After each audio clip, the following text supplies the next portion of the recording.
Twelfth का जो NCERT का, अरे अरे तो बड़ा गड़बड़ चल रहा है।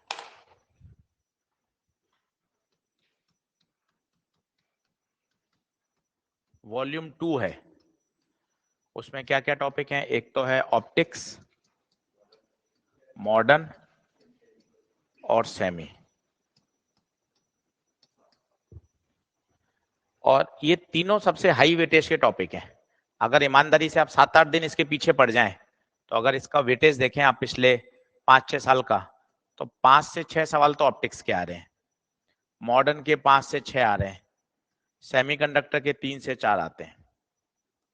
5, 5, 10, 13, 6, 6, 8, 16 एवरेज लेंगे तो 14 से 15 क्वेश्चन आपको मिल रहे हैं।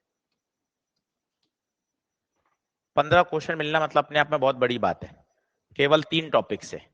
तो फोकस ये कहता है कि अपन को ईमानदारी से इसको कर लेना चाहिए, इसके ज्यादा क्वेश्चन प्रैक्टिस करिए, क्योंकि आसान भी है।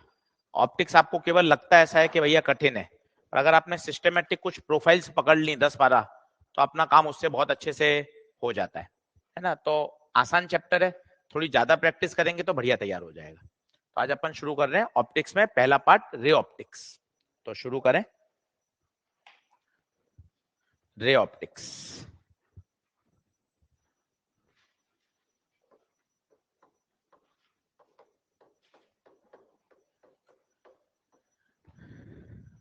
देखिए पूरा तो संभव है नहीं, अपन भी जानते हैं क्रैश कोर्स चल रहा है, समय लिमिटेड है, तो अपन पूरा पूरा तो 100% कवर नहीं कर सकते। पर ये है कि जिससे मोस्टली क्वेश्चन पूछा जाता है या आगे भविष्य में पूछा जाएगा, वो पार्ट कवर करेंगे। तो रे ऑप्टिक्स में जो सबसे ज्यादा पूछा जाता है वो है TIR। तो लिखिएगा टोटल इंटरनल रिफ्लेक्शन, लिखते जाइए साथ साथ, वो ज्यादा बढ़िया है, देखते रहेंगे तो मजा नहीं आएगा। सर लिखा हुआ है, टेलीग्राम पे आपसे पढ़ रखा है 4 बार, वो सब ठीक है, पर अपना पेन चलाएंगे तभी फायदा होगा, है ना। तो पेन चलाएं साथ साथ, तभी अपन वो एग्जाम में याद कर पाएंगे। नहीं तो क्या होगा, वन शॉट अपन ने खूब देख रखे हैं पर एग्जाम में सवाल सॉल्व ही नहीं होता। तो वन शॉट देखना अलग होता है और उसको साथ साथ नोट्स बनाना अलग है। सुनते हुए तो सब अच्छा लगता है, अपन वन शॉट लगा दें आपको, हाँ सर आ रहा है आ रहा है आ रहा है, फिर उसी पर बेस क्वेश्चन दे देंगे, पेपर में कुछ भी नहीं होगा। तो कारण यही है कि अपन उसको सुन तो लेते हैं, उसको अप्लाई नहीं कर पाते। चलिए लिखें TIR। तो सबसे पहली बेसिक शर्त है, लाइट कहां से कहां जानी चाहिए? डेंसर से रेरर। लिखते जाइए, डेंसर से रेरर। तो मान लो नीचे डेंसर मीडियम है, ऊपर रेरर मीडियम है, और लाइट जा रही है डेंसर से रेरर। मान लो किसी एंगल पे आई, थीटा एंगल पर।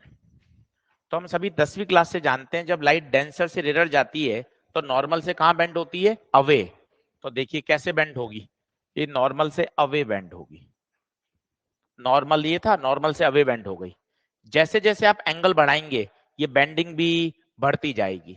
एक समय ऐसा आएगा लाइट बेंड होते होते होते होते 90 डिग्री पे चली जाएगी।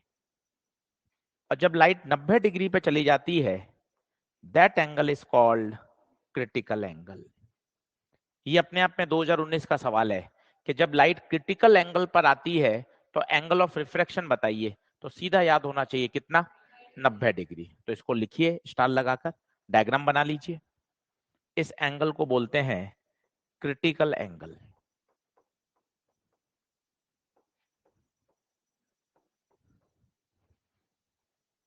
तो 2019 में केवल यही पूछा गया कि जब angle of incidence critical angle के बराबर हो जाए तो उस समय एंगल ऑफ रिफ्रैक्शन बताइए। आंसर है कितना होगा? 90 डिग्री। डायग्राम बना लीजिए, इस बात को लिख लीजिए। ये आगे इधर आजा, इधर आजा। लिखें when angle of incidence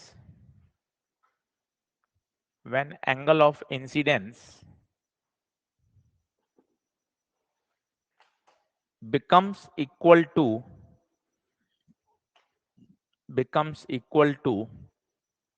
critical angle, then angle of refraction angle of refraction becomes 90 degree. आ जाओ सेकंड में बिकम्स 90 डिग्री। अच्छा, मजे की बात है, अभी भी टी आई ऐड नहीं हुआ, अभी भी टी आई ऐड नहीं हुआ। जब एंगल क्रिटिकल से भी ज्यादा हो जाएगा, अब लाइट बैंड होके 100% कहां जाएगी? नीचे। टॉपिक का नाम टोटल इंटरनल रिफ्लेक्शन क्यों है वो भी समझिए, आपको अच्छा लगेगा। यहां पर भी दोनों फिनोमिना हो रहे हैं, कुछ रिफ्लेक्ट हो रहा है, कुछ रिफ्रैक्ट हो रहा है। यहां भी दोनों हो रहे हैं, रिफ्रैक्ट और रिफ्लेक्ट। पर अब यहां रिफ्रैक्ट होना बंद हो गया। That's why the word is total internal reflection. बच्चे, रिफ्लेक्शन तो यहां भी हो रहा था। यहां पर आने वाली एनर्जी कितने भागों में टूट रही है? दो भागों में, रिफ्रैक्टेड, रिफ्लेक्टेड। यहां भी दो भागों में टूट रही है। धीरे धीरे रिफ्रैक्शन होना खत्म हो गया। अब रिफ्रैक्शन कितना परसेंट हो रहा है? 0% रिफ्रैक्शन। 100% क्या हो गया? Reflection. That's why the word is called TIR, total internal reflection. तो दो शर्तें काम की हैं नीट 2024 के लिए। पहली शर्त, लाइट कहां से कहां जानी चाहिए? डेंसर से रेरर। दूसरी शर्त, एंगल ऑफ इंसिडेंस क्रिटिकल से क्या होना चाहिए? ज्यादा। डायग्राम बना लीजिए। तो प्रश्न ये भी बनता है कि क्रिटिकल एंगल पे क्या होता है आशीष सर? क्या क्रिटिकल एंगल पे टीआईआर होता है क्या? ना ना, क्रिटिकल एंगल पे टीआईआर नहीं होता। क्रिटिकल एंगल पर एंगल ऑफ रिफ्रैक्शन कितना हो जाता है? 90 डिग्री। ये अपने आप में एक प्रश्न है। तो पहली कंडीशन हो गई डेंसर से रेरर, और दूसरी कंडीशन है एंगल ऑफ इंसिडेंस क्रिटिकल से बड़ा होना चाहिए।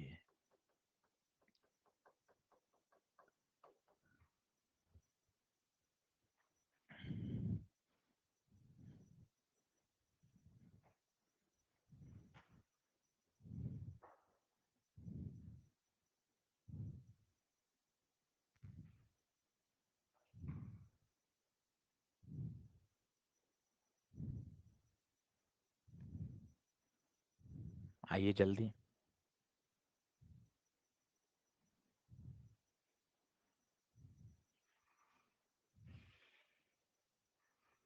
ये ऐसा हिस्सा है जो लगता कठिन है, पर अगर आपने सिस्टमेटिक पढ़ लिया तो ये बहुत अच्छे से 15 सवाल से ही करा सकता है। आप सोचिए 15 सवाल बोले तो 60 नंबर हो गए सीधे सीधे। तो इस पे फोकस करिए। इसको मैं तो 5-6 दिन में कराऊंगा, पर आप इसको लगातार रोज 25-25 सवाल रोज करिए इसके। क्योंकि ये ऐसा हिस्सा है ना, ऑप्टिक्स, मॉडर्न, सेमीकंडक्टर, जो स्कोर करने वाला टॉपिक है। आराम से स्कोर किया जा सकता है। वेव ऑप्टिक्स बहुत आसान है, एक ही टॉपिक काम का है, यंग डबल स्लिट एक्सपेरिमेंट। हर साल क्वेश्चन आता है। तो अगर आपने उसको 2 घंटे पढ़ लिया ईमानदारी से, सारे क्वेश्चन सॉल्व हो जाएंगे। थोड़ा सा फोकस करिए स्ट्रेटजी के हिसाब से कि हमें कहां कहां ज्यादा फोकस करना है। चलिए नीचे लिखिए। तो दो कंडीशन क्लियर हो गई। पहली बताइए डेंसर से रेरर, दूसरा एंगल ऑफ इंसिडेंस क्रिटिकल से बड़ा होना चाहिए। ठीक है, अब फॉर्मूला आते हैं क्रिटिकल एंगल के। तो लिखिएगा फॉर्मूला।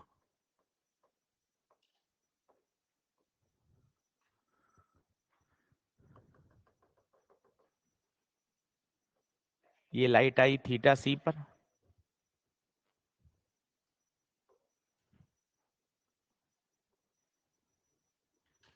और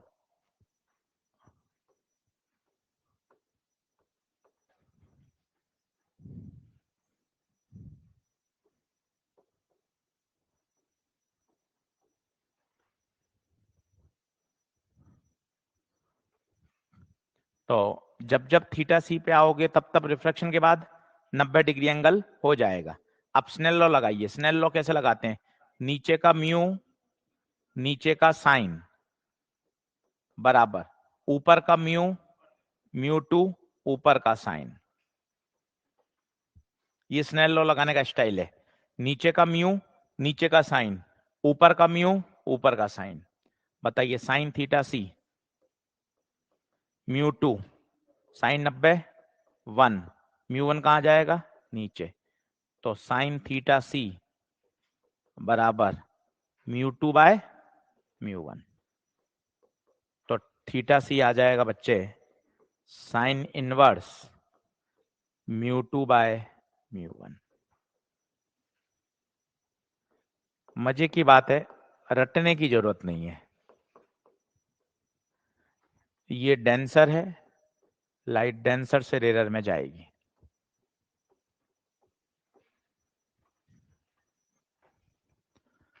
अब इसमें गड़बड़ क्या होती है, mu two by mu one याद कर रहे हैं, कई बच्चों को mu one by mu to याद हो गया, परेशानी हो रही है। तो इसका एक बहुत अच्छा तरीका होता है। सबसे अच्छा तरीका ये है, जो बड़ी वैल्यू है वो हमेशा नीचे आएगी।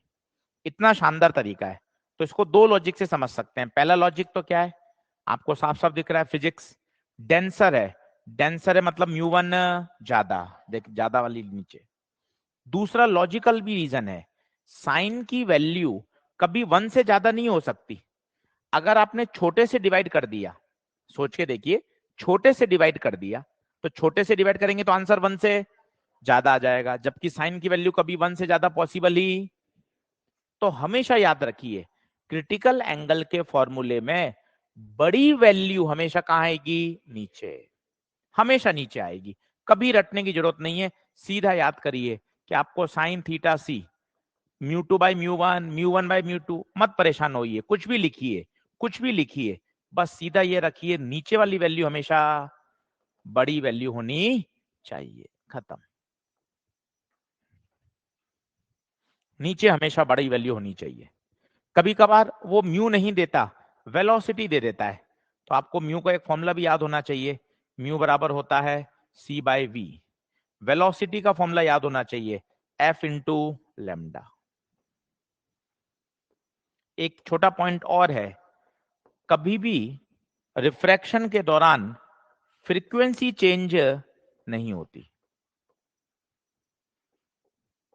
रिफ्रैक्शन के दौरान फ्रीक्वेंसी चेंज नहीं होती, क्योंकि अपन ने साउंड वेव में पढ़ा है, frequency is a property of source.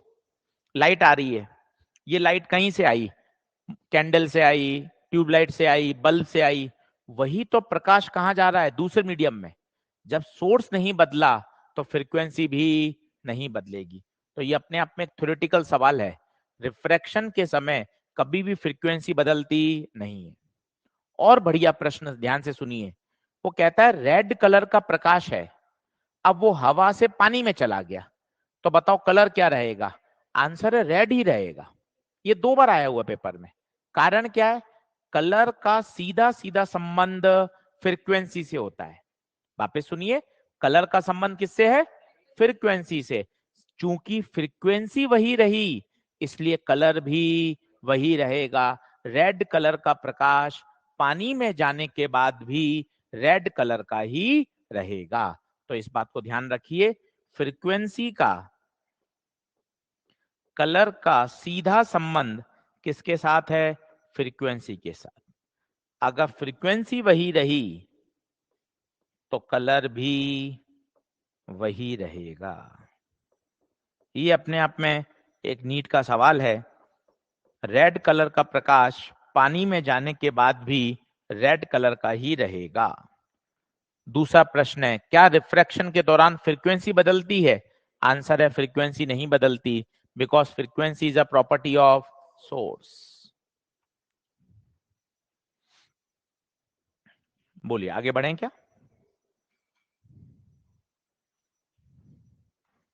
करूं नेक्स्ट कर दूं। जैसे इसी में सवाल बनता है, वो कवर वेलोसिटी दे देता है v1 v2, वेलोसिटी ना देकर कभी वो वेवलेंथ दे देता है लैम्डा 1 लैम्डा 2, लैम्डा ना देकर कभी वो म्यू दे देता है म्यू 1 म्यू 2। अब सभी में आपसे पूछा है क्रिटिकल एंगल बताइए। दो मीडियम है, मीडियम 1 मीडियम 2, कभी वो रिफ्रैक्टिव इंडेक्स देगा, कभी वेलोसिटी देगा। नीट 2022 में वेलोसिटी का आया हुआ है, उससे पहले लैम्डा का आया हुआ है। कहीं मत परेशान होइए, केवल एक लॉजिक याद रखिए, बड़ी वैल्यू हमेशा कहां आएगी, नीचे। इतना रिलैक्स, सारे प्रश्न हल हो जाएंगे। आप रटो ही मत कि v1/v2 होगा या v2/v1 होगा, μ2/μ1 या μ1/μ2, मत रटो। केवल एक लाइन बोलो, जो बड़ी वैल्यू होगी वो हमेशा नीचे आएगी।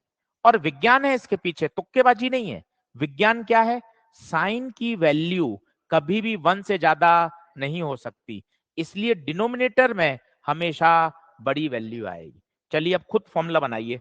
मान लो v1 बड़ा है, लेट सपोज, मान लो λ2 बड़ा है, लेट सपोज, मान लो μ1 बड़ा है, लेट सपोज। अब खुद बनाइए यहां क्रिटिकल एंगल का फॉर्मूला, जो बड़ा है वो नीचे है, μ2/μ1। बताइए यहां साइन थीटा सी λ1/λ2, यहां बताइए v2/v1।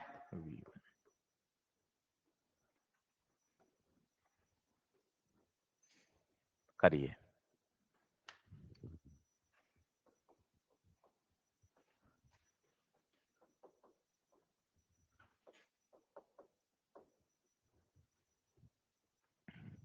तो ये 3 फॉर्मूले हैं और तीनों में क्वेश्चन आया हुआ है पेपर में, तो इस बात का ध्यान रखिए। और रटने की जरूरत नहीं है कि आप v1/v2 रटो या v2/v1 रटो। बेहतर ये याद करिए जो बड़ी वैल्यू है उससे डिवाइड होगा। बढ़े आगे। एक बात और याद रखिए, म्यू बराबर होता है c/v। मीडियम में स्पीड कम हो जाती है, वैक्यूम में स्पीड सबसे मैक्सिमम होती है। और आपको बचपन से रटा हुआ वैक्यूम में स्पीड 3 × 10⁸ सबसे ज्यादा होती है।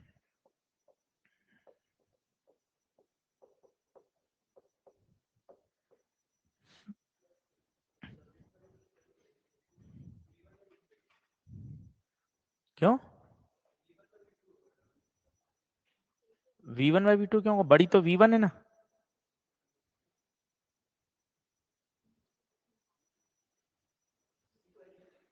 नहीं तो अपन यहाँ का μ1 थोड़ी ना बोल रहे हैं। आप तो ऐसा सोच रहे हो म्यू बराबर c/v, यहाँ का म्यू बड़ा थोड़ी ना होगा, यहाँ का म्यू छोटा है। अपन नीचे वाले को μ1 थोड़ी ना मान रहे हैं, कुछ भी हो सकता है ना। ये दो वैल्यू दे रखी हैं, इसमें v1 बड़ा है तो बड़े से आएगा। आप कैसे सोच रहे हो म्यू बराबर c/v, यहाँ का म्यू बड़ा होगा तो v छोटा होगा, यहाँ का तो म्यू पता ही नहीं ना अपन को। समझ गया? बढ़े क्या आगे? तो ध्यान रखिए वैक्यूम में स्पीड क्या होती है? मैक्सिमम होती है। बढ़ो आगे बढ़ो। चलिए देखें।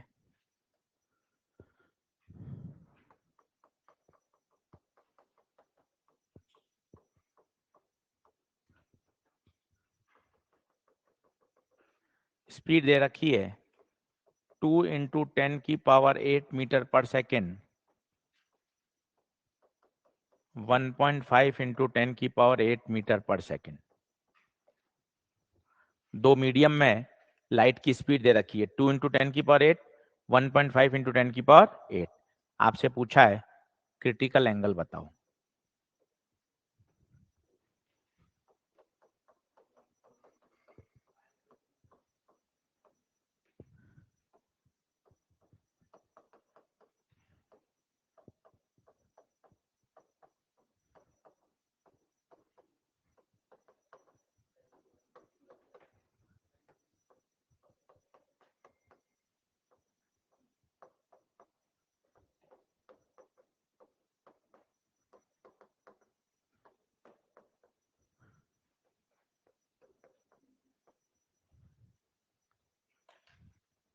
चार्जर लिया, खत्म हो जाएगा इतनी देर देखेगा तो।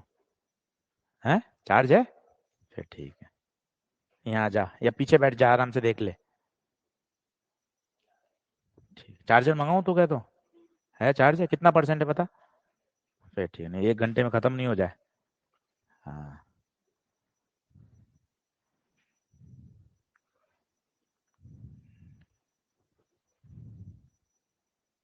तो आपसे पूछा गया क्रिटिकल एंगल बताइए दोनों केस में।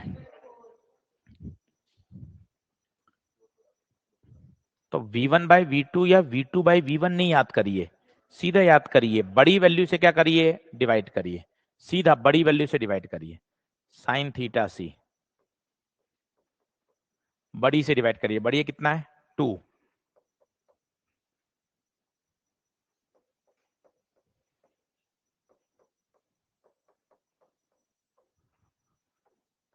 1.5 कितना 3/2, तो 3/4 आ रहा है भाई।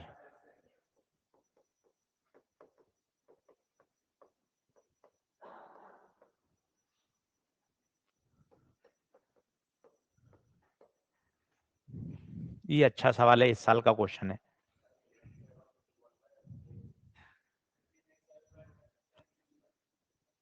अब देखो, अपने देखा क्रिटिकल एंगल निकालने के 3 जुगाड़ होते हैं जो पुराने 15 साल में पूछे गए। कभी लैम्डा दे देता है, कभी म्यू दे देगा, कभी वेलोसिटी दे देगा। भाई ने इस बार लैम्डा भी नहीं दिया, म्यू भी नहीं दिया, वेलोसिटी भी नहीं दी, पर उसने क्या दे दिया, डिस्टेंस और टाइम दे दिया। तो बताओ क्या मीडियम में आप वेलोसिटी निकाल सकते हो?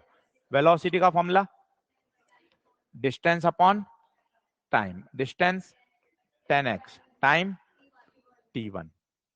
यहां निकाल सकते हो velocity distance upon time, distance 7x, time t2। अब लड़ाई ये है बड़ा कौन है, लड़ाई ये है कि बड़ा कौन है, वैक्यूम बड़ा है या मीडियम बड़ा है। आप ऐसे कंपेयर नहीं कर सकते, आप सोचोगे सर ये 10x बड़ा है, अरे पर 10x पर नीचे टाइम भी तो अलग है, t1 और t2, ऐसे कंपेयर ही नहीं होगा। अब यहां सिर्फ एक ही बात ध्यान रखने की है, वैक्यूम में स्पीड सबसे ज्यादा होती है, ये बात पता होगी तभी आंसर आ सकता है। ये अभी बताई थी अपन ने, देखिए वैक्यूम में स्पीड सबसे ज्यादा, नहीं तो आप परेशान हो जाओगे। जैसे यहां तो हर बच्चे को पता है, अरे सर 2 बड़ा है 1.5 छोटा है, वहां बड़ा छोटा आपको पता ही नहीं चलेगा। तो आपको एक पॉइंट याद होना चाहिए, वैक्यूम में स्पीड मैक्सिमम होती है। अब बताइए ये वैक्यूम है, मतलब ये वैल्यू सबसे बड़ी है, और बड़ी वैल्यू हमेशा कहां आएगी, नीचे आएगी, काम खत्म। तो साइन थीटा सी बता, बड़ी वैल्यू 7x बाय t2 तो नीचे आएगा, और 10x बाय t1 ऊपर आएगा, x से x कट गया तो आंसर आ जाएगा, क्या आ जाएगा 10 t2 बाय 7। देख ले, आराम से देख लीजिए, क्योंकि TIR सबसे फेमस है, पिछले 5 साल का देख लीजिए, TIR पे सवाल आपको दिखेगा ही दिखेगा। एक बात याद रखनी है बस, बड़ी वैल्यू हमेशा कहाँ आएगी, डिनोमिनेटर में आएगी। और यहाँ एक पॉइंट और क्या निकल कर आया कि आप वेलोसिटी कंपेयर नहीं कर पा रहे, तो एक छोटा सा पॉइंट निकल कर आया, क्या, वैक्यूम में जो स्पीड होती है वो मैक्सिमम होती है। हो गया खत्म।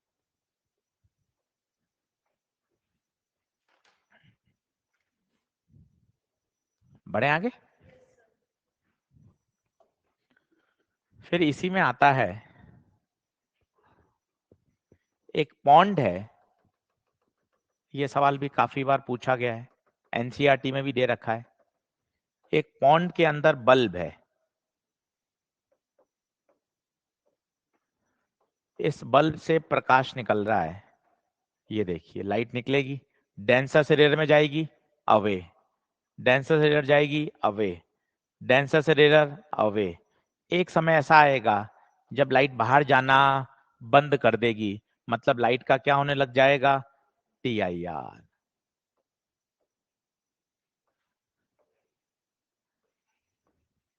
आपसे पूछा जाता है इस सर्कल की रेडियस बताइए। अगर आप ऊपर से देखेंगे, मान लो पॉन्ड है और आप बाहर से देख रहे हैं, तो पता है पॉन्ड से जो प्रकाश बाहर निकल के दिखेगा वो एक सर्कल के रूप में दिखेगा। इन पॉइंट्स के बाद लाइट बाहर ही नहीं आएगी। क्यों नहीं आएगी बताइए, बल्ब दिख रहा है, बल्ब से प्रकाश आ रहा है, पर अब ये एंगल क्रिटिकल से भी, तो देखिए लाइट बाहर गई नहीं, टीआईआर होके कहां गई, नीचे। इसे बोलते हैं सर्कल ऑफ इल्यूमिनेंस। वापस सुनिए, पूरी इमेजिनेशन करिए। पॉन्ड है, पॉन्ड के अंदर बल्ब है, बल्ब से प्रकाश निकल रहा है, आप बाहर से देख रहे हो। तो पॉन्ड से जो लाइट बाहर आ रही है वो किसके रूप में आ रही है, सर्कल के फॉर्म में आ रही है। किसके रूप में, आपसे कहा जाता है इस सर्कल की रेडियस बताइए। इस सर्कल की क्या बताइए, रेडियस। तो इसका स्टैंडर्ड फॉर्मूला है, आपको याद होगा, R बराबर H upon under root of mu square minus 1। Derive भी कर सकते हैं, पर सीधा आंसर याद करेंगे तो समय बचेगा। पर सीधा फॉर्मूला मत रटिए, पहले पूरे उसकी लॉजिक समझिए। पॉन्ड है, पॉन्ड के अंदर एक बल्ब है, कितना डेप्थ पे बताइए, एच, एच डेप्थ पर है। अंदर रिफ्रैक्टिव इंडेक्स म्यू है, बाहर एयर का कितना है, 1 है। तो जो लाइट निकल रही है वो किसके रूप में निकल रही है, in the form of circle निकल रही है। इसे बोलते हैं circle of illuminance, circle of illuminance. और उस सर्कल का जो रेडियस है उसका स्टैंडर्ड फॉर्मूला है R बराबर H upon under root mu square minus 1।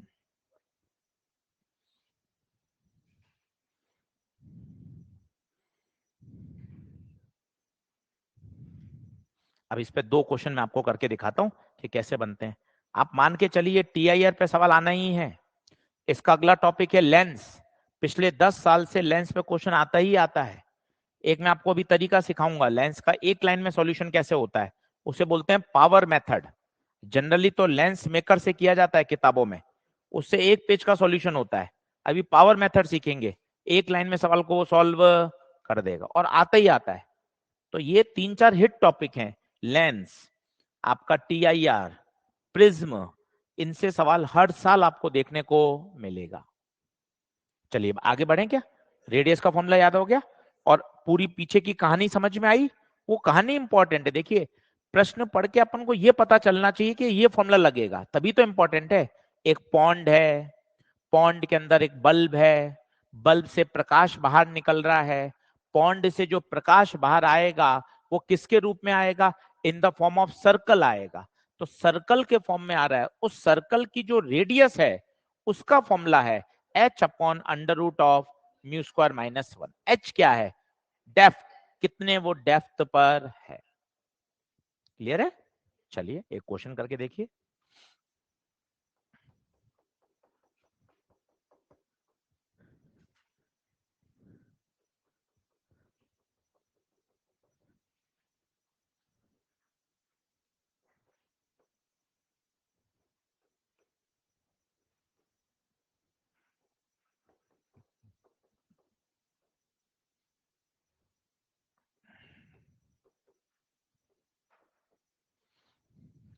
एक बल्ब है जो कि 5 मीटर की डेप्थ पर है। आपको कहा जा रहा है यहां मैं एक डिस्क रखना चाहता हूं, उस डिस्क का डायमीटर बताइए। और ये डिस्क क्या करेगी पता है, जो लाइट बाहर आ रही थी उसको भी रोक देगी। सोचिए लाइट किससे रूप में बाहर आ रही थी, इन द फॉर्म ऑफ सर्कल, और आपने वहां एक डिस्क लाके रख दी, तो अब जो लाइट आ रही थी वो भी आना बंद हो गई। इस डिस्क का क्या बताइए, डायमीटर। करिए कोशिश। तो सीधा रेडियस निकालिए, रेडियस का डबल कर देंगे तो डायमीटर आ जाएगा।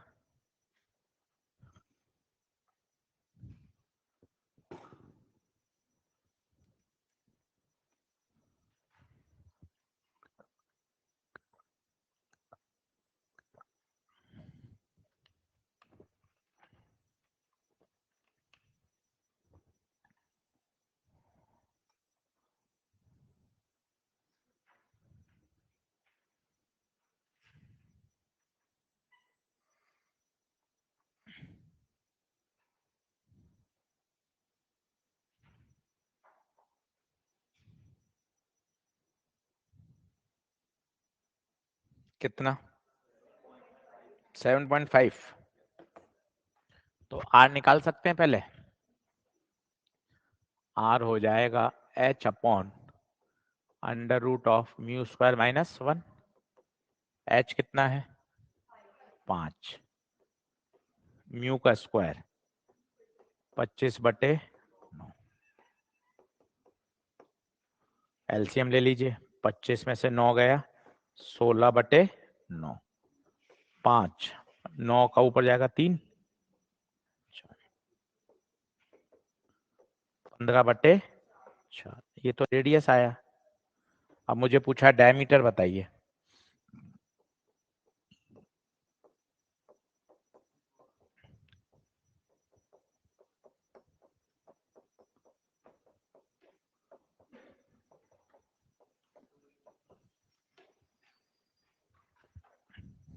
बोलिए, सही है। तो इस फॉर्मूले को याद करिए, 2-3 बार रिवाइज कर लीजिए। आर बराबर H upon under root mu square minus 1।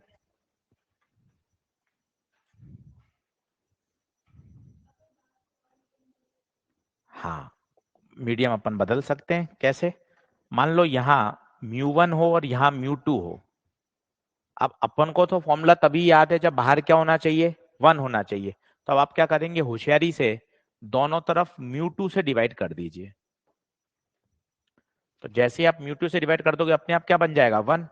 और अब इस फॉर्मूले में म्यू नहीं रखा जाएगा, μ1/μ2 रखा जाएगा। सही है। बोलिए, बढ़े क्या आगे? एक क्वेश्चन और करके देखिए।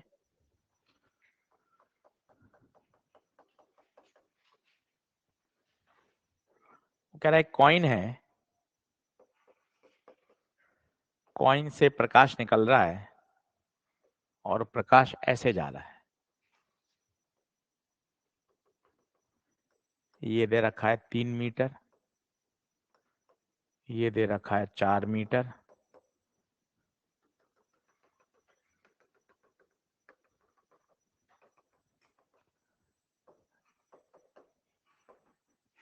आपको पूछा है स्पीड ऑफ लाइट बताइए इन मीडियम। बढ़िया सवाल है।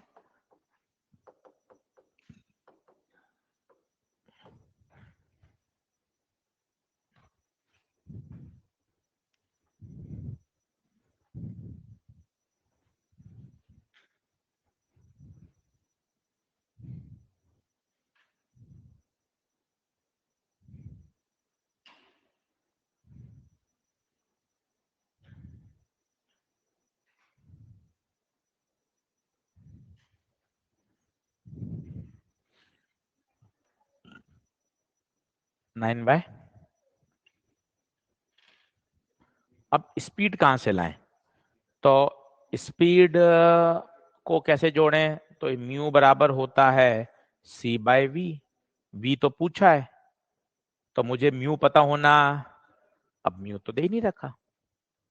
तो इस सवाल को करने के दो तरीके हैं, मैं आपको दोनों तरीके सिखाता हूं, जो आपको अच्छा लगे वो उसको आप अपनाइएगा। पहला तो ये है, बच्चा ये सोचता अरे सर ये तो मुझे वैसी ही फीलिंग आ गई, ये बल्ब है, बल्ब से प्रकाश निकल रहा है। तो बताइए सर्कल की रेडियस कितनी है 3, हाइट कितनी दिख रही है 4। ये हो गई रेडियस, ये हो गया एच। तो कई बच्चे तो ऐसा सोच लेते हैं आर बराबर H upon under root of mu square minus 1। कई बच्चे तो ऐसे सोचते हैं, रेडियस पता है 3, हाइट पता है, सॉल्व करने पर क्या निकल के आ जाएगा म्यू। म्यू पता चल जाएगा तो म्यू बराबर क्या लगा देंगे c/v। ये तो है अप्रोच नंबर 1। पहले इससे सॉल्व करके दिखा देता हूं। बताओ रेडियस की फीलिंग आ रही है? कितनी है रेडियस 3, डेप्थ कितनी 4। तो रेडियस 3, डेप्थ 4। स्क्वायरिंग कर देता हूं दोनों तरफ।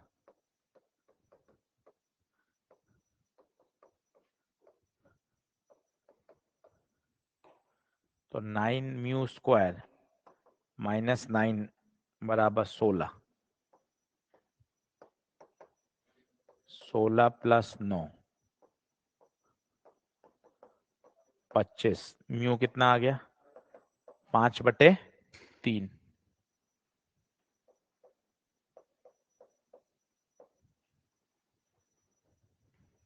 म्यू 5/3 आ गया। पर म्यू तो पूछा ही नहीं था, आपसे पूछा क्या था? स्पीड, स्पीड पूछा है।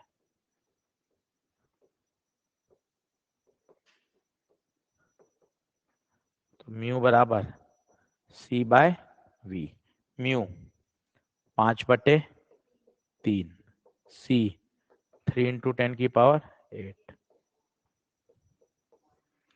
तो कितना आ जाएगा? 9/5, 1.8।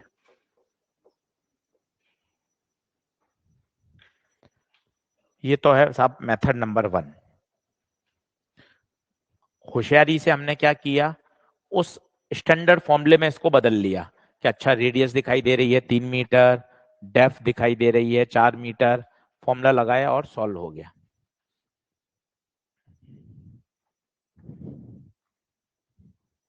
अब दूसरा तरीका, मान लो ये फॉर्मूला याद नहीं आ रहा, दूसरा तरीका क्या कहता है वो सिखाता हूं। मिटाएंगे इसको, आगे बराबर आगे। दूसरा तरीका क्या कहता है वो देखिए, ये कॉइन है, ये लाइट आ रही है। अब यहां आपने सोचा अरे यार ये लाइट 90 पे जा रही है, इसका मतलब ये एंगल पक्का पक्का क्रिटिकल रहा होगा। ये याद करिए, जब जब लाइट क्रिटिकल पर आएगी तब तब रिफ्रैक्शन के बाद 90 डिग्री पे जाती है। यहां से आपको चमकना चाहिए, अरे सर ये तो लाइट 90 पे जा रही है।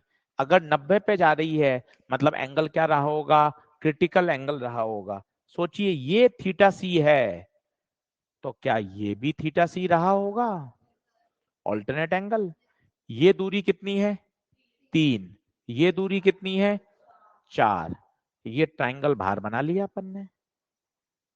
ये 3, ये 4, 3 4 तो ये 5, ये थीटा सी, तो sine theta C perpendicular upon hypotenuse, perpendicular 3, hypotenuse 5, sine theta C. Sine theta C critical angle का फॉर्मूला सोचिए, एक तरफ 1 है और एक तरफ म्यू है। अभी अपन ने सोचा था क्रिटिकल एंगल के फॉर्मूले में बड़ी वैल्यू हमेशा नीचे, 1 और म्यू में से बड़ा कौन? 1 और म्यू में से बड़ा कौन?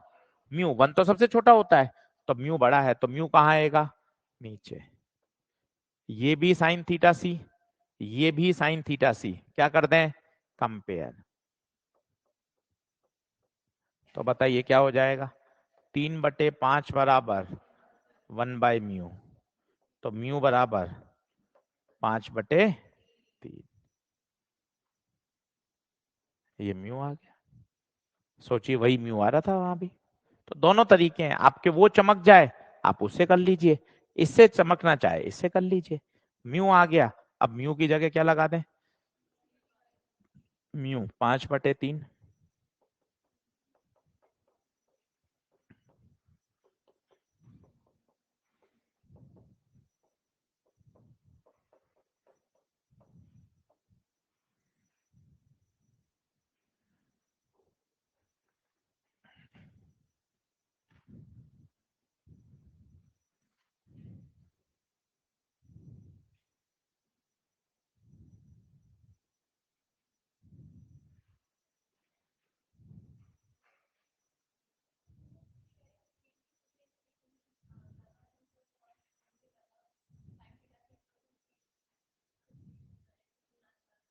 वापिस बताइए, स्पीड का रेशियो। हाँ वो तो वही तो बात हो गई वो तो। हाँ हाँ वो तो है ही, क्योंकि म्यू बराबर C/V तो होता ही है ना। हाँ, बढ़े आगे। तो ये TIR की बातें हैं, और TIR पे मान के चलिए एक क्वेश्चन तो आता ही आता है, आसान है। पिछले 10 साल के TIR के क्वेश्चन देख लीजिए, मैंने आपको ऑलमोस्ट सारे कॉन्सेप्ट सिखा दिए जिससे आपके सारे क्वेश्चन सॉल्व हो जाएंगे। दो छोटी बातें और याद रखिए, मिराज का बनना किसका एग्जाम्पल है? TIR। हीरे का चमकना TIR। ये सब TIR के एग्जाम्पल हैं, ये भी अपन को पता होना चाहिए। ऑप्टिकल फाइबर ये भी किस पर बेस्ड है? TIR। तो नोट लगा के लिख लीजिए इस बात को, थ्योरेटिकल सवाल है। वैसे तो ऑप्टिकल फाइबर का कभी न्यूमेरिकल नहीं आया नीट में, एम्स में तो पूछा जाता था, तो अपन फॉर्मूला भी पढ़ लेंगे, लिख लीजिए नोट लगा के। Optical fibre comma comma mirage, mirage and हीरे का चमकना, brilliance of diamond, BRILLIANCE, brilliance of diamond, हीरे का चमकना। all are based on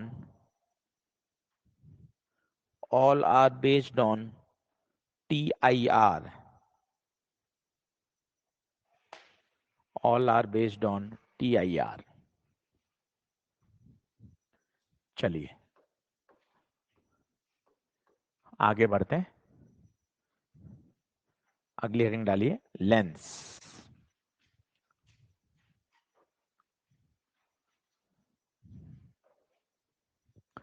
अब लेंस से मान के चलिए क्वेश्चन आता ही आता है।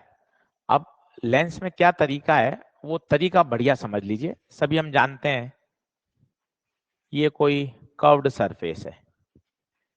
सबसे पहले बताइए इसमें कॉन्वेक्स कहाँ है और कॉनकेव कहाँ है? कॉन्वेक्स कहाँ है और कॉनकेव कहाँ है? यहां से देखिए, यहां से सरफेस दबी हुई है, तो यहां से ये सरफेस है कॉनकेव, और यहां से ये सरफेस कॉन्वेक्स। नाम से स्पष्ट है, कॉनकेव। केव का मतलब होता है गुफा, जहां से सरफेस दबी हुई है वहां क्या है? कॉनकेव। तो दूसरा हिस्सा क्या हो जाएगा? कॉन्वेक्स। जैसे ये पहचानना हो, अब बताओ कॉनकेव कहाँ है? ऊपर से या नीचे से? ऊपर से। यहां से सरफेस दबी हुई है, ये कॉनकेव है और ये कॉन्वेक्स है। आपके पास सरफेस आ जाए ऐसी, अब बताइए कहां से कॉनकेव होगा? इधर से कॉनकेव है, इधर से कॉन्वेक्स। तो सबसे पहले मुझे कॉनकेव और कॉन्वेक्स समझ में आना चाहिए। फिर आता है खेल पावर का। पावर का फॉर्मूला होता है डिफरेंस इन म्यू बटे रेडियस। लिखना शुरू कर दीजिए। पावर का फॉर्मूला होता है difference in mu upon radius. अब ये इतना जबरदस्त फॉर्मूला है, आप देखना सवाल एक एक लाइन में से कैसे सॉल्व होते हैं। पहले मैं आपको इसको अप्लाई करना सिखाता हूं। पावर होता है difference in mu upon radius. अब इसमें क्या क्या बातें ध्यान रखनी है वो सुनिए। पहला, साइन। हमेशा अगर कॉन्वेक्स की तरफ रेरर मीडियम है,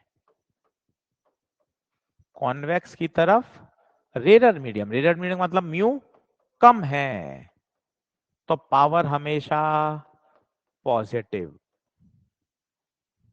इस लाइन को 15-20 बार बोलिए, अगले आधे घंटे में यही करेंगे। कॉन्वेक्स की तरफ म्यू क्या होना चाहिए? कम। कम का मतलब रेरर मीडियम। अगर कॉन्वेक्स की तरफ म्यू कम है तो पावर हमेशा क्या आएगी? पॉजिटिव। पॉजिटिव पावर का मतलब होता है लाइट को क्या करेगा? कन्वर्ज। नेगेटिव पावर का मतलब क्या होता है? लाइट को क्या करेगा? डाइवर्ज। तो वापस सुनिए, कॉन्वेक्स सरफेस की तरफ म्यू क्या होना चाहिए? कम होना चाहिए, कॉन्वेक्स की तरफ। प्रश्न करेंगे, धीरे धीरे समझ में आएगा। सर अगर ज्यादा हो गया तो? बट ऑब्वियस है पावर नेगेटिव। दोनों लिखोगे तो कंफ्यूज हो जाओगे, केवल एक लाइन बोलो, कॉन्वेक्स की तरफ रेरर होना चाहिए तो पावर पॉजिटिव, कॉन्वेक्स की तरफ म्यू क्या होना चाहिए? कम होना चाहिए। दूसरी बात, रेडियस को हमेशा मीटर में रखना है। रेडियस को हमेशा मीटर में रखो, हमेशा मीटर में रखो। जैसे 20 सेंटीमीटर है तो इसको 100 से डिवाइड कर दो तो ये हो जाएगा 0.20 मीटर। 30 सेंटीमीटर है तो हो जाएगा 0.30 मीटर। 70 सेंटीमीटर है तो 0.70 मीटर। अब आप सवाल देखना कितना खटाखट सॉल्व होते हैं। 2023 में आया, 2022, 2021 लगातार क्वेश्चन पूछे जाते हैं और एक लाइन में सॉल्व हो सकता है। मजे की बात मॉड्यूल में और किताबों में नहीं है मेथड। किताबों में तो लेंस मेकर से किया जाता है जो एक पेज का सॉल्यूशन होता है। आप इससे एक लाइन में सॉल्व कर सकते हैं। अभी मैं 5 से 6 क्वेश्चन आपको करके दिखाऊंगा कि कैसे कैसे सॉल्व होता है। सिर्फ 2 बात याद रखिए। पहला, कॉन्वेक्स की तरफ रेरर मीडियम है तो पावर हमेशा पॉजिटिव। कॉन्वेक्स की तरफ म्यू कम तो पावर हमेशा पॉजिटिव। पावर का फॉर्मूला बोलिए, difference in mu upon radius. Difference in mu upon radius सदैव किस में रखी जाएगी? मीटर में। कारण क्या है? क्योंकि पावर की यूनिट होती है डायप्टर और डायप्टर होती है एसआई यूनिट। तो रेडियस लेंथ एसआई में रखनी पड़ेगी। एसआई में लेंथ किस में नापी जाती है? मीटर। बोलिए क्लियर है? अब 2-3 सवाल करके देखते हैं, उसके बाद फिर आप लोग ट्राई करना।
अब आप देखो, कुछ बातें सुनना है ना। 6 सवाल करेंगे अपन इस पर।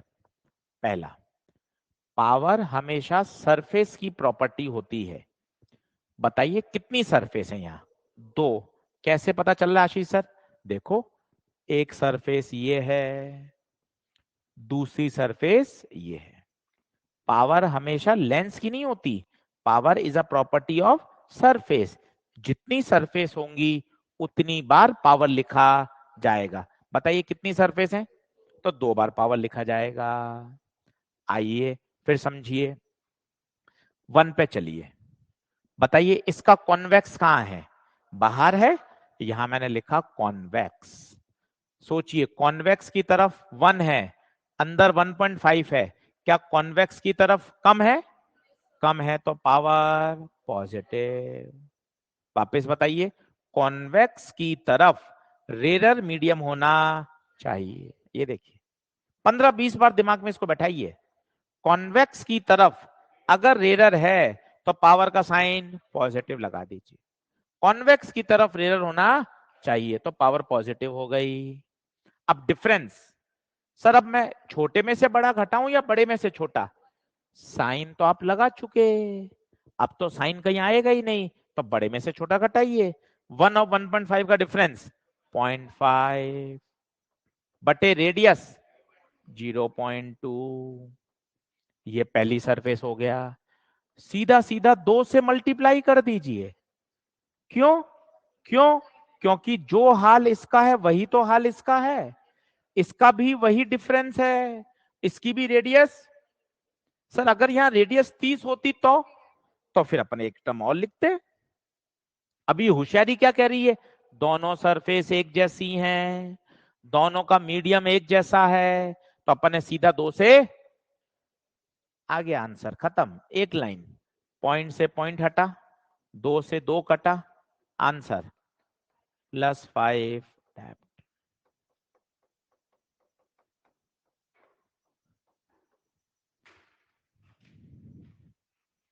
हाँ जी, 100/f वो तो फोकल लेंथ निकालने का है, ये पावर का है। जब पावर से फोकल लेंथ निकालेंगे ना, तब लगाते हैं 100/f। सही है, तो 100/f लगाने के लिए पावर पता होनी चाहिए। यहां से आपकी पावर आ गई, फिर यहां रखोगे तो क्या निकल कर आएगी, फोकल लेंथ। एक लेंस मेकर फॉर्मूला होता है जो हमारे नोट्स में हमारे सर ने कराया है, इसको लगाने की जरूरत ही नहीं है। ये बहुत बड़ा फॉर्मूला है, ये एक पेज में सॉल्यूशन देता है, मत करिए। ये जबरदस्त तरीका है, ये आपका एक लाइन में सवाल सॉल्व कर देगा। 5-6 सवाल करके देखते हैं, धीरे धीरे प्रैक्टिस में आ जाएगा। तो क्या याद रखना है, बार बार बोलिए, कॉन्वेक्स की तरफ रेयर मीडियम होना चाहिए। रेयर का मतलब म्यू कम। अगर कॉन्वेक्स की तरफ म्यू कम है तो पावर हमेशा पॉजिटिव। बोलिए, क्लियर है बात? चलें आगे। जैसे जैसे देखिए, अच्छा, पावर से फोकल लेंथ निकालना है, तो पावर से फोकल लेंथ का तरीका होता है P बराबर μ2/f। हमें 1/f रटा होता है, पर वास्तव में फॉर्मूला है μ2/f। What is μ2? μ2 है रिफ्रैक्शन के बाद लाइट जिस मीडियम में गई। हाँ, सामान्यतः आजू बाजू एयर ही होता है, जैसे ये है। अब बताइए, लाइट यहां से आएगी, अब बताइए फाइनली किस में जाएगी, एयर में ही तो जाएगी। तो फाइनली एयर में गई, तो μ2 की जगह क्या रख दोगे, 1। तो ये आपका 10वीं क्लास का फॉर्मूला आ गया, 1/f। पर वास्तविक फॉर्मूला 1/f नहीं होता, वास्तविक फॉर्मूला तो μ2/f होता है। μ2 कौन है, रिफ्रैक्शन के बाद लाइट जिस मीडियम में गई। और सीखिए, मान लो कल को मैं इसको पानी में रख देता, अब आप जो 1/f लगाते हैं वो यहां फेल हो जाएंगे। ये 1.6, ये 1.6। अब आप सोचिए, लाइट यहां से आएगी, रिफ्रैक्ट होके फाइनली किस में जाएगी, 1.6 में जाएगी ना। अब बताइए, μ2/f लगेगा, 1.6/f लगेगा। क्या बात समझ पा रहे हैं? और जैसे सोचिए, मान लो ऐसा सिस्टम मैं आपको दे देता,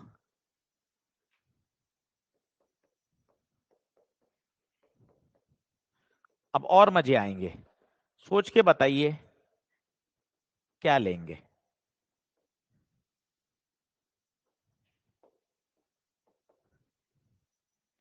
क्या लेंगे पावर में, μ2/f में क्या लेंगे? सोचिए, लाइट 1.6 से तो स्टार्ट कैसे होगी, लाइट तो कहीं बाहर से आएगी ना, लाइट बाहर से कहीं से आएगी, ये लाइट आई और फाइनली किस में जाएगी, एयर में जाएगी। क्योंकि ये पूरा एक सिस्टम है, ये पूरा एक सिस्टम है। अब बताइए, लाइट बाहर से आएगी और फाइनल रिफ्लेक्ट होकर एयर में जाएगी। तो पावर आपने निकाल ली, अगर वो पावर से फोकल लेंथ पूछे तब हमें ये सोचना आना चाहिए। हाँ, आपकी बात सही है, 90% सवाल में P बराबर 1/f ही लगता है, क्योंकि आजू बाजू हमेशा क्या होता है, एयर होता है। सराउंडिंग क्या होती है, एयर होती है। अब एक दिक्कत और है, सर 1/f भी याद है, 100/f भी याद है, कौन सा सही है, 1/f सही है या 100/f सही है? दोनों सही है। 1/f और 100/f में अंतर क्या है? बहुत बढ़िया, 1/f लगाते हैं तो फोकल लेंथ हमेशा मीटर में मिलेगा, और 100/f लगाते हैं तो फोकल लेंथ सेंटीमीटर। दोनों केस में पावर तो डायप्टर में ही आती है। तो ये छोटे बहुत कंफ्यूजन है, ये भी सही करिए कि ना सर 1/f सही है या 100/f सही है। दोनों सही है, 1/f भी सही है, 100/f भी सही है। क्लियर होना चाहिए, 1/f लगाते हैं तो फोकल लेंथ मीटर में रखी जाती है, 100/f लगाते हैं तो फोकल लेंथ सेंटीमीटर में रखी जाती है। करें अगला, आइए बराबर आइए।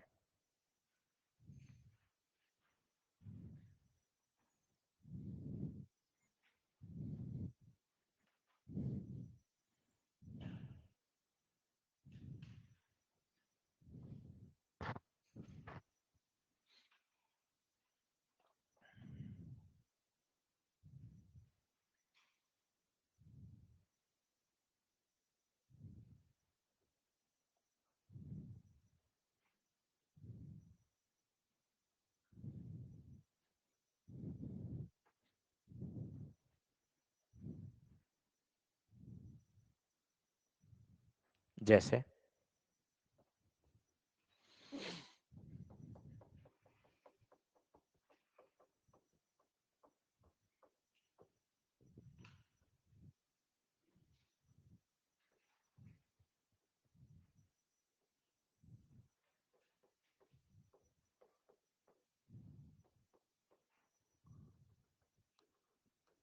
अच्छा ध्यान रखें, प्लेन सरफेस की पावर 0 होती है क्योंकि उसका रेडियस ऑफ कर्वेचर इनफाइनाइट होता है।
अब देखें फिर वही सेंटेंस, पावर हमेशा सरफेस की प्रॉपर्टी होती है, हमें हर सरफेस के पास जाना है और उससे बात करनी है कि बता तेरी पावर क्या है।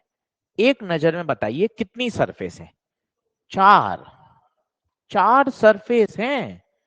कैसे सर? आशीष सर पता नहीं चल रहा। आओ गिनो, 1 2 3 4। Power is a property of surface. यहां से लाइट आएगी तो बताओ उसको कितनी सरफेस से गुजरना पड़ेगा? 4। सरफेस की प्रॉपर्टी होती है, सरफेस की। तो अब मुझे पावर लिखना है तो सर 4 ब्रैकेट लगा दो, 1 2 3 4। क्या ये बात समझ में आ रही है? बताइए ये कौन? Plane surface. प्लेन सरफेस की पावर 0। क्यों? नोट लगा के लिख लीजिए, प्लेन सरफेस की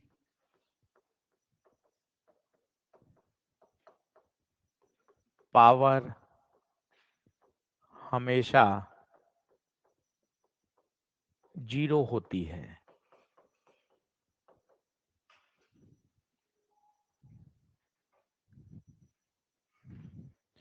प्लेन सरफेस की पावर हमेशा 0 होती है। कारण क्या है?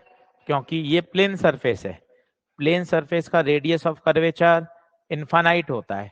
तो पावर का फॉर्मूला था difference in mu by radius. तो डिफरेंस इन म्यू और रेडियस तो कितनी है? इनफाइनाइट। इनफाइनाइट से भाग देंगे तो पावर 0 आएगी।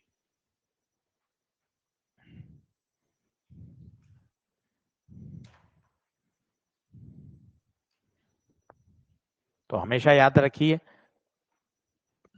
प्लेन सरफेस की पावर 0 होती है।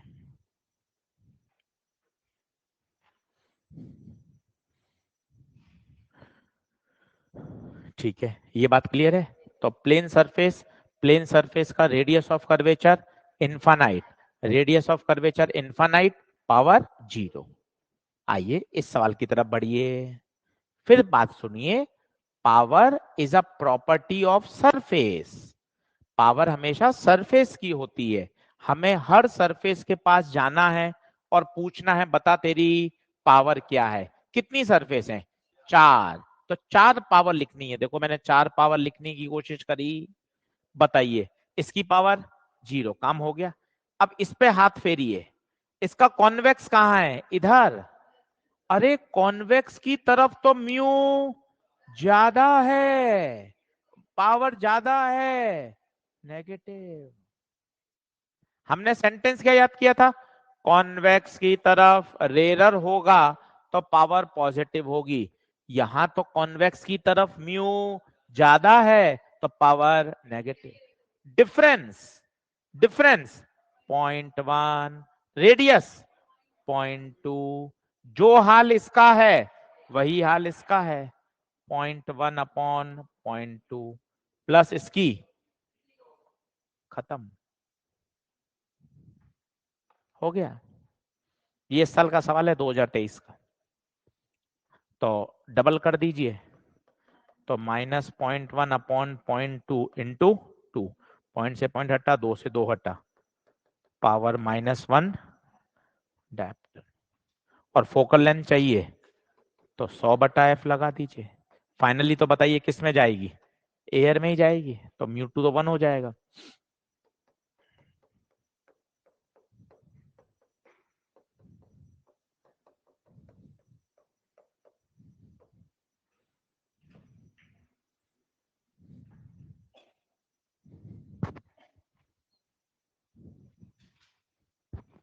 बताइए,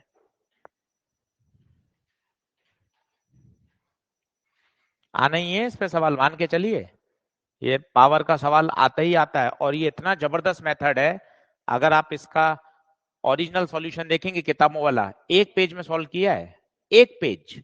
लेंस मेकर फॉर्मूले से कराते हैं किताबों में, मॉड्यूल में, गूगल पे, यूट्यूब पर, एक पेज का सॉल्यूशन है। ये एक लाइन में सॉल्व हो जाता है।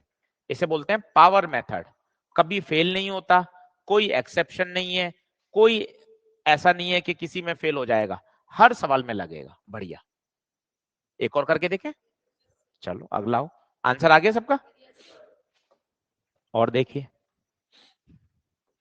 थोड़ा सा कठिन करता हूं। दो लेंस है, ऐसे चिपका के रखें और बीच में एक लिक्विड भर दिया।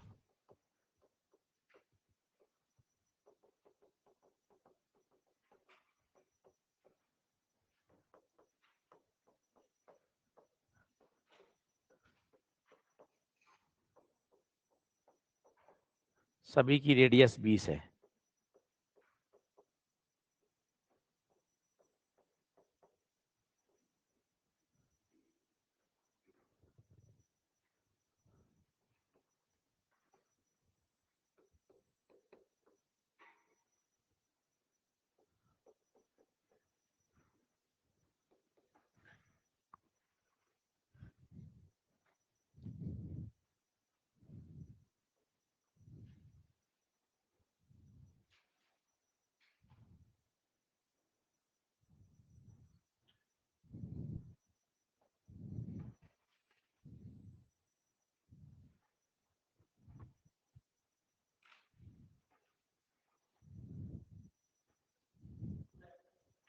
टू डेप्थ है।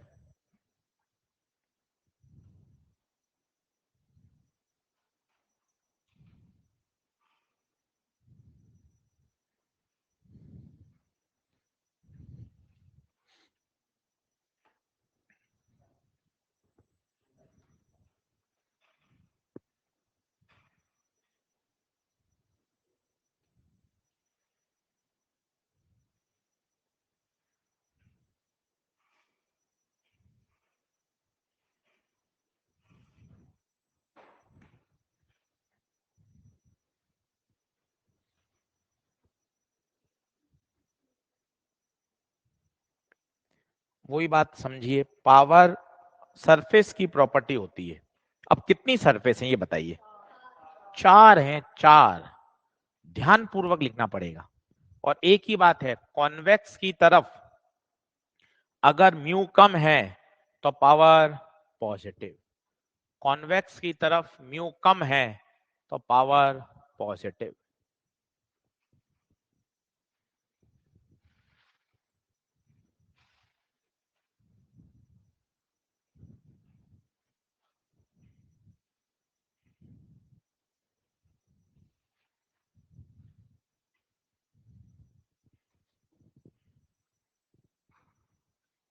बोलो, चलो आराम से। पहले ये तो आपको समझ में आ गया, 4 सरफेस दिखाई दे रही हैं सभी को, 1 2 3 4। सबसे पहले बात करता हूं मैं इसकी। आराम से बताइए कॉन्वेक्स कहां है, बाहर, इधर कॉन्वेक्स है। इधर का म्यू दूसरी तरफ से कम है या ज्यादा है, कम है, इसका मतलब पावर पॉजिटिव। डिफरेंस 1 और 1.5, 0.5 अपॉन 0.2। जो हाल इसका है क्या वही हाल इस वाली का भी है, क्योंकि वही डिफरेंस है, वही रेडियस है, इंटू 2 कर दूं। देख लीजिए 2 सरफेस निपट गई। अब बात करते हैं इस वाले की, इस वाले की। अब ध्यान से देखिए, ध्यान से देखिएगा, इसका कॉन्वेक्स कहां है, यहां से तो सरफेस दबी हुई है, ये तो कॉनकेव है, यहां से कॉन्वेक्स है। कॉन्वेक्स की तरफ म्यू ज्यादा है, हमें रटा हुआ है कॉन्वेक्स की तरफ म्यू कम है तो पावर पॉजिटिव, कॉन्वेक्स की तरफ म्यू कम है तो पावर पॉजिटिव। इसका तो कॉन्वेक्स बाहर है, यहां से तो सरफेस दबी हुई है, ये तो कॉनकेव है, तो उधर से कॉन्वेक्स है। कॉन्वेक्स की तरफ म्यू ज्यादा तो पावर नेगेटिव, तो आएगा साहब माइनस। डिफरेंस 0.1 अपॉन का डबल कर दूं, क्योंकि जो हाल इसका है वही हाल इसका है। एक लाइन में सॉल्व होता है। इसका सॉल्यूशन देखें तो भाई साहब बहुत लंबा सॉल्यूशन है, लेंस में का लगाना पड़ता है 3 बार। एक लाइन में सॉल्व कर सकते हैं खट, प्रैक्टिस चाहिए, 10 सवाल कर लेंगे तैयार हो जाएगा। अब बताइए कितना, पॉइंट से पॉइंट हटा, 2 से 2 कटा, पॉइंट से पॉइंट हटा, 2 से 2 कटा, +5 -1 +4 आएगा भाई, +4। और मान लो फोकल लेंथ चाहिए तो P बराबर 100/f,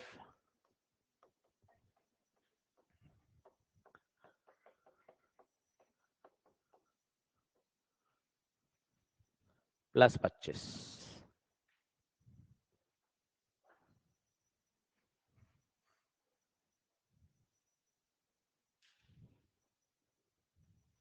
बढ़े आगे, चलो आगे लिखें।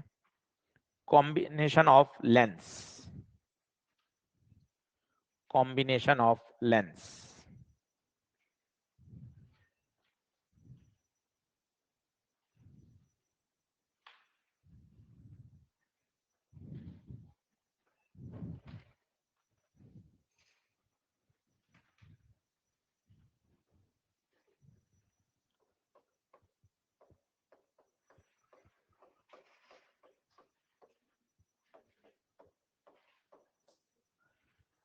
Combination of lens. तो जब भी बहुत सारे लेंस कांटेक्ट में हो, थिन लेंस इन कांटेक्ट,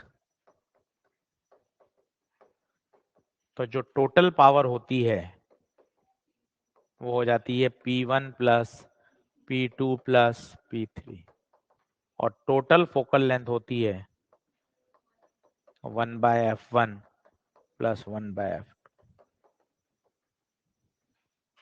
तो बहुत सारे लेंसेस किस में रखे गए हो, कांटेक्ट में रखे गए हो, तो सिस्टम की नेट पावर और नेट फोकल लेंथ याद रखिएगा, इन सभी में साइन के साथ वैल्यू रखी जाती है, साइन के साथ। अगर कॉन्वेक्स लेंस है तो उसकी फोकल लेंथ पॉजिटिव होगी, कॉनकेव लेंस है तो उसकी फोकल लेंथ नेगेटिव। तो इसमें हमेशा वैल्यू किसके साथ रखी जाएगी, साइन के साथ। तो बहुत सारे लेंसेस कांटेक्ट में हैं, तो जैसे ही सवाल आ जाए लेंसेस को कांटेक्ट में रखा गया है, सीधा नेट फोकल लेंथ का फॉर्मूला आपको याद होना चाहिए, 1/f1 + 1/f2 + 1/f3। जैसे इस साल का ही क्वेश्चन देखिए, उसने कहा दो लेंस हैं, एक कॉन्वेक्स है जिसकी फोकल लेंथ 25 है, एक कॉनकेव है जिसकी फोकल लेंथ 25 है, both are placed in contact, find net focal length.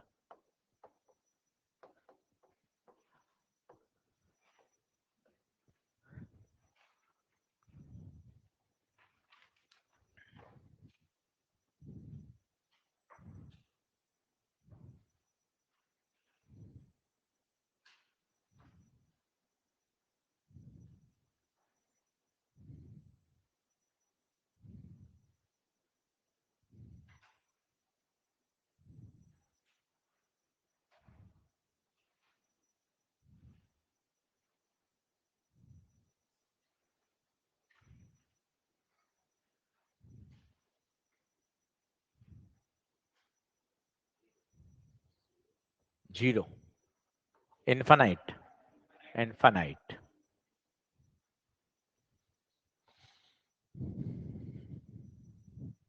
जब भी ये बात आ जाए ना लेंसेस को कांटेक्ट में रखा गया है, तो आपको तुरंत ये वाला फॉर्मूला याद आना चाहिए, थिन लेंसेस इन कांटेक्ट।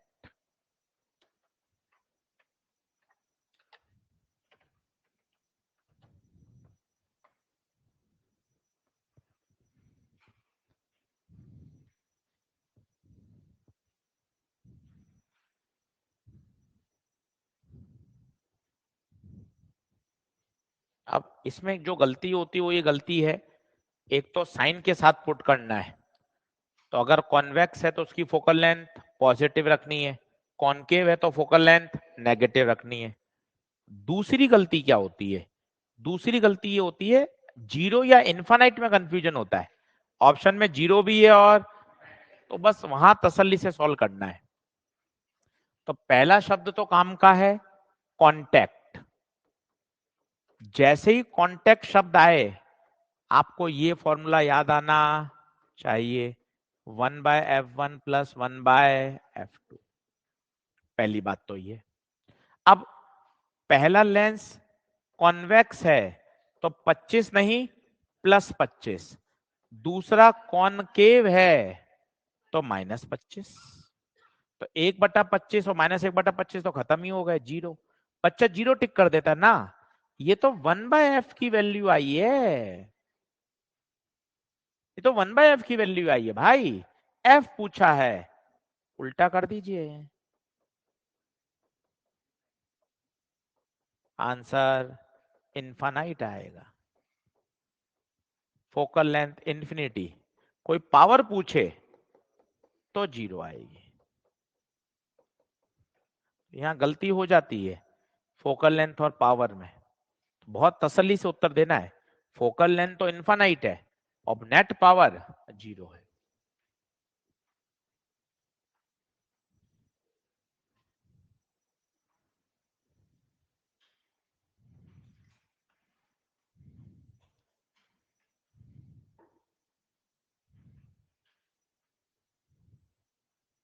बढ़े आगे, चलो।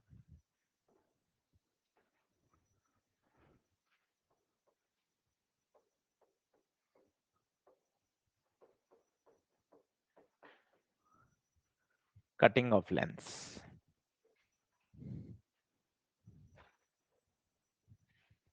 अब लेंस है, ये एक लेंस है, इसकी जो टोटल पावर है वो P है, दो सरफेस हैं, इसकी P/2 हो गई और इसकी P/2, टोटल कितनी हो जाएगी P। ये जो कहलाती है ये कहलाती है प्रिंसिपल एक्सिस, इसे क्या बोलते हैं, प्रिंसिपल एक्सिस। अब इस लेंस को काटता है वो, एक बार काटता है अलोंग द प्रिंसिपल एक्सिस, एक बार काटता है perpendicular to the principal axis. तो दोनों केस समझ लेते हैं, दोनों आए हुए पेपर में। केस 1 लिखिए, cut along the principal axis.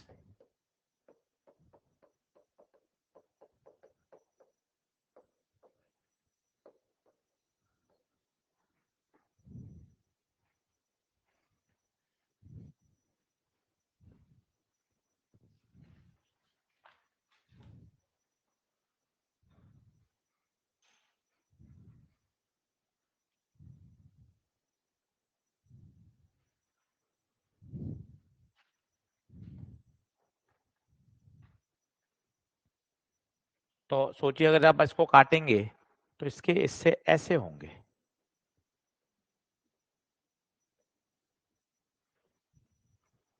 सोच के बताइए, क्या किसी सरफेस की रेडियस में बदलाव आया है क्या? ना तो रेडियस में बदलाव आया, ना रिफ्रैक्टिव इंडेक्स में बदलाव आया। मतलब अगर इसकी पावर पहले p/2 थी तो अभी भी p/2 रहेगी।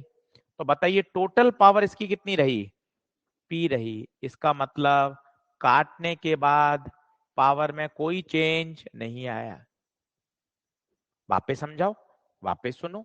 पावर का फॉर्मूला क्या था? डिफरेंस इन म्यू बटे रेडियस। क्या आपने कहीं रिफ्रैक्टिव इंडेक्स बदला क्या?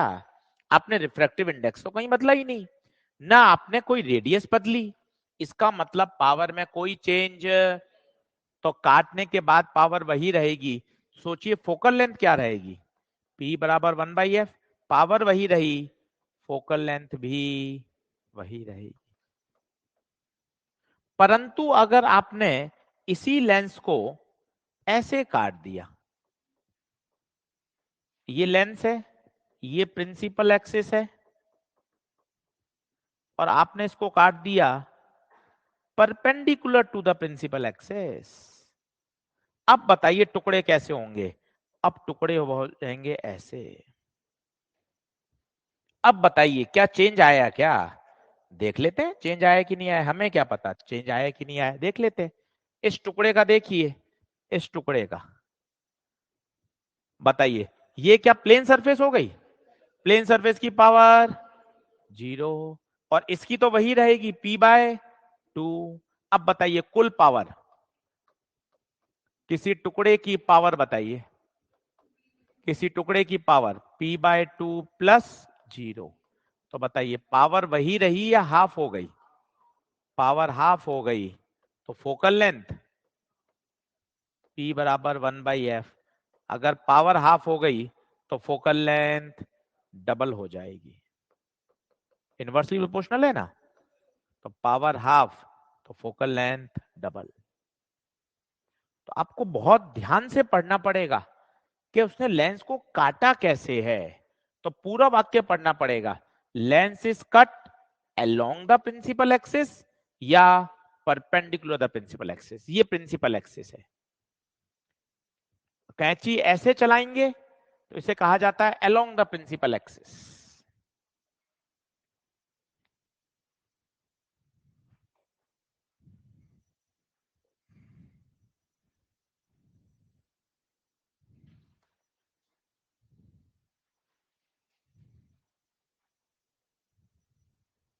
बताइए।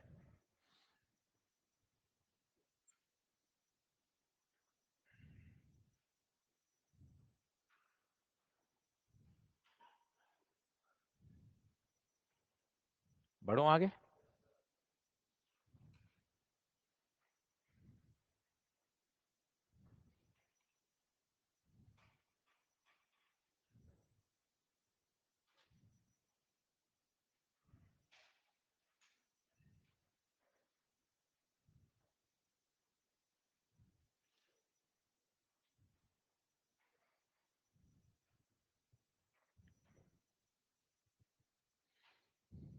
तो ये हो गया कटिंग ऑफ लेंस। एक और इंपॉर्टेंट प्रोफाइल होती है, लेंस को किसी लिक्विड में डुबो दें। तो लिक्विड में डुबोने से क्या होगा वो भी देखते हैं। अगला कॉन्सेप्ट लिखिए। कटिंग वाला क्लियर है? एक बार और समझाऊं क्या? तो काटने का स्टाइल क्लियर है, वो ध्यान से पढ़ना पड़ेगा। अलोंग द प्रिंसिपल एक्सिस या perpendicular to the principal axis.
अब आप ध्यान से देखिए, हमने लेंस को एक ऐसे लिक्विड में डुबो दिया जिसका रिफ्रैक्टिव इंडेक्स लेंस के रिफ्रैक्टिव इंडेक्स के बराबर है।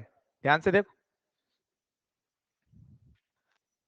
लेंस का रिफ्रैक्टिव इंडेक्स है 1.5 और जिस लिक्विड में डुबोया उसका रिफ्रैक्टिव इंडेक्स भी। अब पहले तो इसको लॉजिकली करिए, बगैर कुछ 10वीं क्लास का बच्चा भी सवाल सॉल्व कर सकता है। सोचिए, लाइट आएगी, बताइए कैसी जाएगी?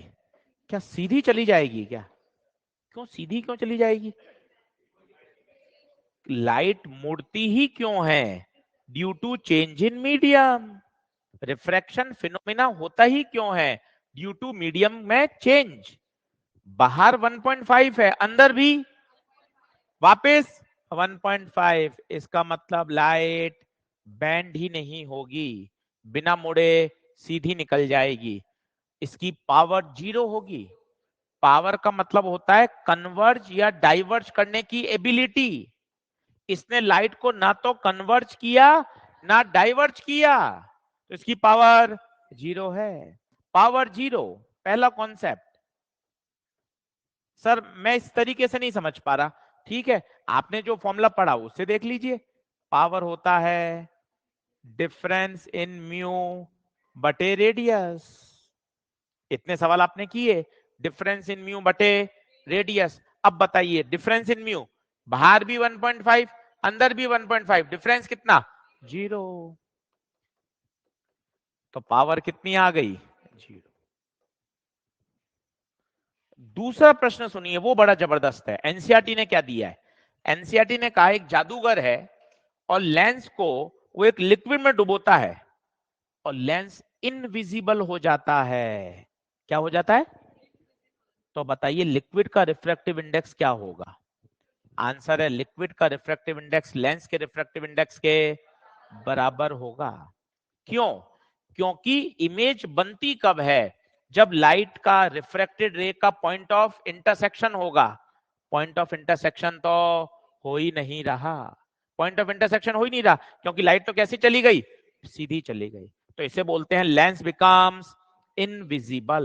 Lens becomes invisible. पावर कितनी? 0। तो ये 2 बार आया हुआ है पेपर में कि अगर लेंस इनविजिबल हो रहा है तो इसका क्या मतलब है? इसका मतलब है इसका मतलब है कि सिस्टम की पावर कितनी है? 0। इसका मतलब है लिक्विड का रिफ्रैक्टिव इंडेक्स लेंस के रिफ्रैक्टिव इंडेक्स के बराबर है।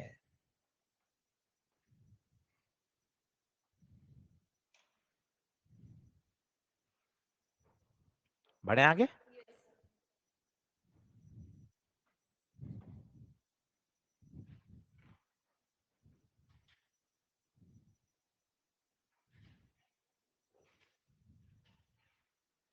एक कॉन्सेप्ट और सीख लीजिए लास्ट।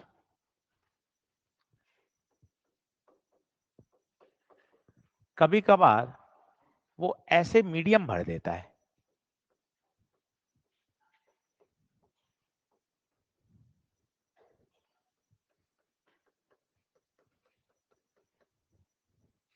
फिर पूछता है नंबर ऑफ इमेजेस बताइए।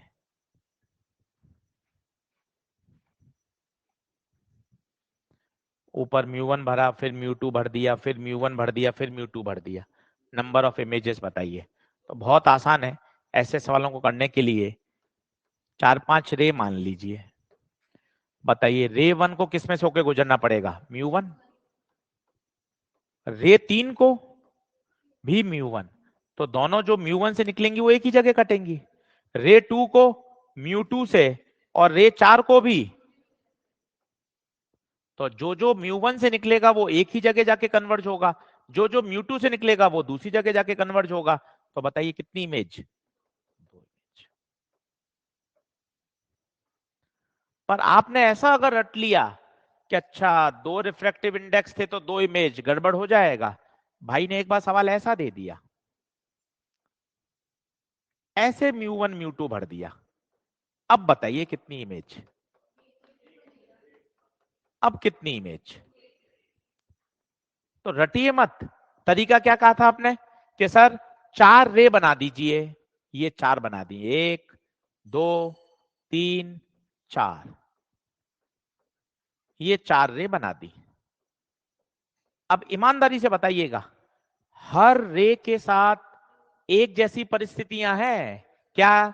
इस रे को μ1 से जाना है, μ2 से जाना है, इसको भी μ1 से जाना है, μ2 से जाना है, इसको भी μ1 से जाना है, μ2 से जाना है, सभी को μ1 μ2 से गुजरना है, सभी के साथ परिस्थितियां एक जैसी हैं।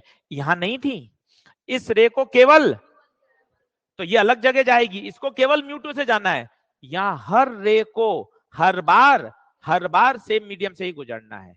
तो यहां आंसर आएगा एक इमेज।